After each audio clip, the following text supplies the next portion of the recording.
جڑاوالا میں مسیحی املاک پر حملوں اور جلاؤ گراؤ میں ملوث 128 ملزمان گرفتار، ضلع بھر میں دفعہ 144 نافذ کر دی گئی۔ پاکستان میں صوبہ پنجاب کے شہر فیصل آباد کی تحصیل جڑاوالا میں بدھ کے روز مسیحی آبادی پر حملوں اور جلاؤ گراؤ کے واقعات کے تناظر میں سرکاری اور نجی املاک کو نقصان پہنچانے اور کار سرکار میں مداخلت جیسی دفعات کے تحت مقدمات درج کر کے 128 ملزمان کو گرفتار کر لیا گیا۔ پنجاب حکومت نے اس واقعے کی تحقیقات کے لیے ایک اعلیٰ سطحی انکوائری کمیٹی کی تشکیل کا اعلان کرتے ہوئے کہا کہ یہ واقعہ پاکستان میں امن کی فضا کو خراب کرنے کی منظم سازش تھا، جس میں ملوث افراد کو کیفر کردار تک پہنچایا جائے گا۔ آئی جی پنجاب پولیس ڈاکٹر عثمان انور کا کہنا تھا کہ اس وقت شہر میں صورتحال پرامن ہے اور جڑاوالا میں رینجرز سمیت پولیس کے 3500 جوان امن و امان کی صورتحال کو کنٹرول رکھنے کے لیے تعینات کیے گئے۔ آئی جی پنجاب نے جلاؤ گراؤ اور توڑ پھوڑ میں ملوث 128 ملزمان کی گرفتاری کی تصدیق کرتے ہوئے کہا کہ مسیحی کمیونٹی کی حفاظت کے لیے تمام تر اقدامات اٹھائے گئے ہیں۔ اس واقعے کے بعد بدھ کو رات گئے ضلع فیصل آباد میں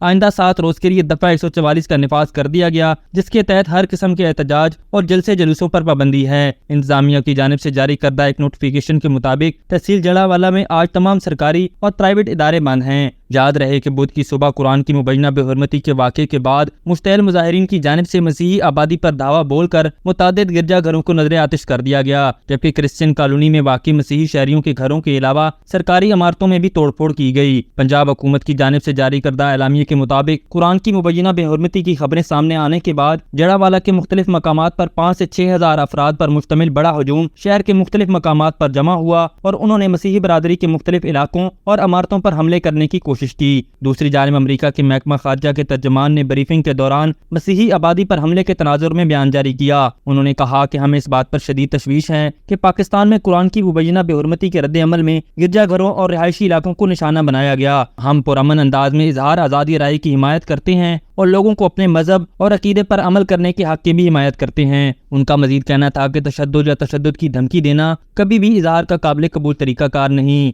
اور ہم پاکستانی حکام سے اس بارے میں تفصیلی تحقیقات کرنے کا مطالبہ کرتے ہیں اور جو افراد بھی ملوث ہیں انہیں پرامن رہنے کی تلقین کی جائے۔ اس واقعے کے بعد سوشل میڈیا پر اپلوڈ کی گئی ویڈیوز میں مظاہرین کو مسیحی املاک میں توڑ پھوڑ کرتے ہوئے دیکھا جا سکتا ہے اور اس دوران پولیس صرف خاموش تماشائی بنی دکھائی دیتی ہے۔ ضلع انتظامیہ کے ایک اہلکار کا کہنا تھا کہ احتجاج کا یہ سلسلہ بدھ کی صبح اس وقت شروع ہوا جب عیسیٰ نگری نامی علاقے میں چند نوجوانوں کی جانب سے قرآن کے اوراق کی مبینہ بے حرمتی کی گئی اور اوراق کی مبینہ بے حرمتی کی اطلاعات شہر اور سوشل میڈیا پر گردش کرنے لگیں، جس کے نتیجے میں صبح 9 بجے کے قریب مشتعل افراد سینما چوک کے پاس اکٹھے ہونے لگے اور اس مشتعل ہجوم نے متعدد گرجا گھر تباہ کیے اور مسیحیوں کے گھروں اور املاک میں شدید توڑ پھوڑ کی۔ جڑاوالا ایک چھوٹا سا شہر ہے جن میں زیادہ تر لوگ عیسیٰ نگری میں ہی آباد ہیں۔ اس واقعے کے بعد عہدے سے ہٹائے جانے والے اے سی جڑاوالا شوکت مسیح کا کہنا تھا کہ صبح 8 سے 9 بجے کے درمیان ہمیں مشتعل مظاہرین کی جانب سے عیسیٰ نگری میں احتجاج اور آگ لگائے جانے کی اطلاعات ملی۔ ان کا کہنا تھا کہ مشتعل مظاہرین نے ہاتھوں میں ڈنڈے اٹھا رکھے تھے اور ایسے ہی ایک گروہ کی جانب سے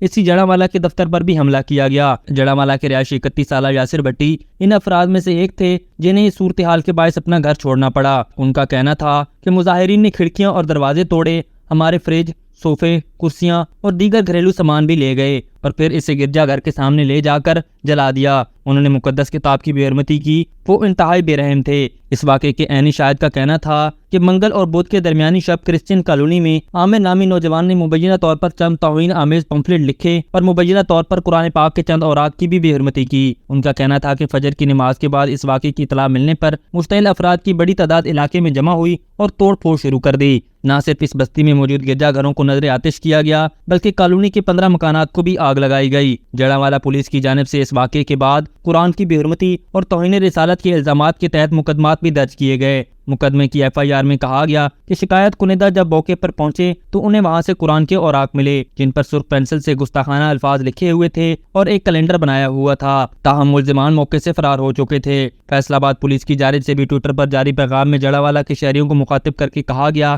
کہ قرآن پاک کی بے حرمتی کرنے والوں کے خلاف سٹی تھانہ جڑاوالا میں مقدمہ درج ہو چکا ہے، اس لیے مظاہرین اشتعال انگیزی اور توڑ پھوڑ سے گریز کریں۔ پولیس کے مطابق ملزمان کی گرفتاری کے لیے چھاپے بھی مارے گئے، تاہم وہ فرار ہو چکے ہیں۔ یاد رہے یہ پاکستان میں پہلا موقع نہیں کہ توہین مذہب کی مبینہ الزامات لگائے جانے کے بعد مسیحی برادری کی آبادیوں کو نشانہ بنایا گیا ہو۔ 2013 میں لاہور کے علاقے بادامی باغ میں واقع جوزف کالونی پر ایسے ہی ایک حملے اور آتش زنی کے نتیجے میں سینکڑوں مسیحی بے گھر ہو گئے تھے، جبکہ علاقے میں امن و امان کا سنگین مسئلہ پیدا ہوا تھا۔